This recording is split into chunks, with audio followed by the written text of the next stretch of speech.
the Jalen Brunson just the way his game is elevated from this, even the end of the time in Dallas and that playoff run to now. I know some of it is bigger role, new team, fresh start. Sometimes that helps. But the way that this guy has improved. He's so good. It's unbelievable. He actually does not get enough love, no. honestly. Which is shocking because in New York, you figure if you're on the Knicks and they're winning like they are, you'd get that. He's so small. He's a very undersized. What is he, 6'1"? Yeah. He's obviously a bigger guard. But the fact that he's able to create so much space and score the basketball in the paint, he's a really good paint scorer. Mm-hmm. Yes, he's a good shooter. Obviously, his mid-range game has been elite going all the way back to Villanova and probably since he was a little kid with Rick Brunson teaching him, telling him that, like, weak people are the ones who get tired, which is just, like, incredible for him. Being 9 years old, getting ravenously and aggressively berated by his dad, like, on Instagram. So, before even Instagram existed. So, no, I think what he's done is turned himself into a legit star, which I don't think anyone, even Rick Brunson, even Jalen Brunson, could have even possibly forecasted when he was coming into the league. Yeah. It's all these years the Knicks Second-round pick? All these years the Knicks were looking for their like big free agent superstar, and it's like they don't even realize that they actually like got one. Like Brunson a discount. I know. At a discount. Man makes $25 million a year in a crazy. league where would you rather have, I think we'll compare the Jalens. I have my own personal opinion. Would you rather have Jalen Brunson or Jaylen Brown? Jalen Brunson. Jalen Brunson. Jalen for Brunson. Me. I knew it wasn't hitting when I placed the bet. Do you think Trae Young can feel it when you bet on him? You think he walks into the arena and he goes, "Oh, Trista just bet on me." It's like a bluebird. I got a chill. What is that? Is that Trista betting on me? I'm gonna stink tonight. Yeah. You know who Trae Young is? Trae Young is the Buffalo Bills of the NBA. You don't know what you're getting game by game. It really is a roller coaster with that guy, especially when you talk about shooting the ball. Oh. All right, I like it. I'm all over Calvin Ridley this week. I lean your way with the Titans +4 as well, but I'm betting everything Calvin Ridley, guys. So Calvin Ridley's playing a divisional road game on Sunday. You look at what he's done at Indianapolis, at Houston this year. 8 catches, 101, and a touchdown against Indy. 5 catches, 89 yards, and a touchdown against Houston. And then, oh, by the way, when he played the Titans earlier this year, 7 catches, 103 yards, and 2 touchdowns. So Calvin is balled in divisional road games. He had a great game against Tennessee when they matched up. His receiving yards total is only at 52.5. Keep in mind, no Christian Kirk as well. So absolutely love that. Longest reception, over 21.5 yards. Go ahead and take that. Anytime touchdown, +150. We're just building ourselves a Calvin Ridley parlay. Might even name my firstborn Calvin Ridley because he's going to go crazy. Let me build it for you and see what it'd pay. Please do. Yeah.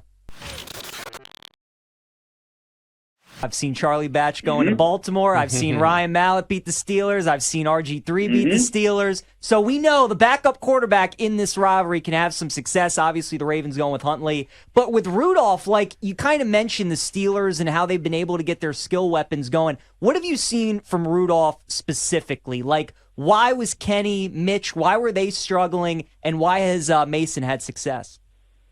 Mason's going through his progressions. People also have to remember, he's the most tenured player on the offensive side of the ball. He's been with the team since 2018, and he's been there every year. He's been a backup. He filled in when Ben got hurt in 2019. He came in a couple times in 2020, and he's had experience, quarterbacking this team in games. And not that he's ever been stellar, but he's been solid. And one thing that Mason Rudolph has really gotten down is he goes through his progressions. He says, all right, I got 1 read, 2 read, 3 read, check down. And he's doing it on time. That was something that Kenny Pickett was struggling with this year. There were games where he looked really solid at certain points.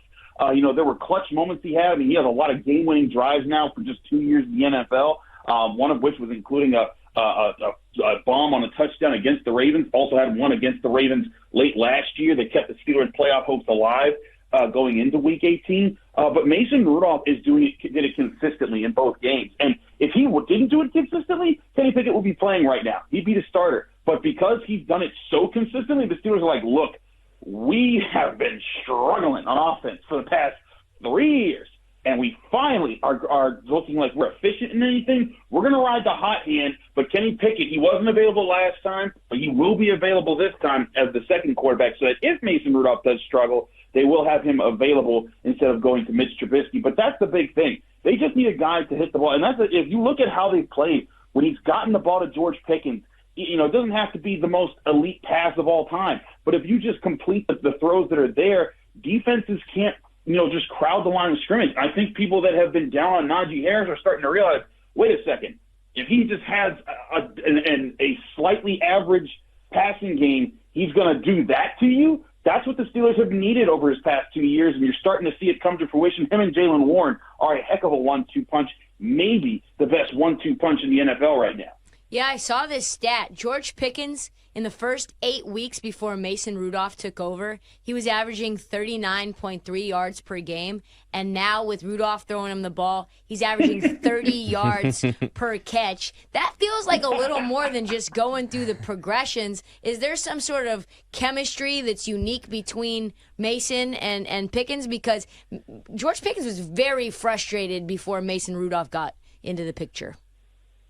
So it's less chemistry, and it's more so trusting him to make plays and putting teams in positions where they cannot just sit on one thing. And that's when teams have said a lot on the run game. But, when teams started to double George Pickens, then Mason Rudolph would go to Deontay Johnson, or he'd go to Pat Frymuth, or he'd check it down to Jaylen Warren. And the Steelers were able to move the ball. And so eventually when he got his one-on-ones, Mason Rudolph is like, I know that guy can beat people. And I think that's the big thing here. And to the point that you're making, George Pickens is an extremely talented wide receiver and completely underused, not used correctly by the Steelers quarterbacks the past 2 years. And at times he's been used all right because he's come up with some big plays, but he needs to get the ball more. And with Mason Rudolph efficiently distributing the ball across the field, he sees okay, if you leave him in one-on-one coverage, I'm going to take that shot. And George Pickens has come up big in both of the last games when he's been given those opportunities. I don't think it's necessarily any chemistry that Mason has that anyone does it. I think it's more so that because he has chemistry with the rest of the team,